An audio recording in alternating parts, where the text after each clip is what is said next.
कळवण 15 लाखांची फसवणूक करणारा तुषार गोसावी अखेर गजाआड। कळवण तालुक्यातील देसराणे येथील विधवा महिला ललिता सोमनाथ मोरे यांची तब्बल 15 लाखांची फसवणूक करणारा तुषार गोसावी अखेर न्यायालयीन कोठडीत गेला आहे। आरोपी तुषार गोसावी राहणार कळवण याने स्वतःला ॲक्सिस बँकेचा मॅनेजर असल्याचे भासवून ललिता मोरे यांच्या खात्यातून पैशांचा अपहार केला। पोलिसांनी त्याला अटक करून 6 दिवसांची पोलीस कोठडी मिळवली होती। तपासादरम्यान अनेक गोष्टी उघडकीस आल्याने आज पुन्हा न्यायालयात हजर केले असता 15 दिवसांची न्यायालयीन कोठडी सुनावण्यात आली आहे।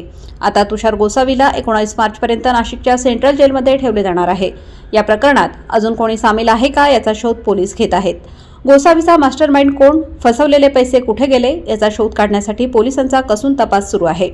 या प्रकरणाची चौकशी कळवण पोलीस स्टेशनचे सहाय्यक पोलीस निरीक्षक जगदीश बोरसे करत असून पुढील तपास वेगाने सुरू आहे। प्रतिनिधी दीपक बागुल, कळवण।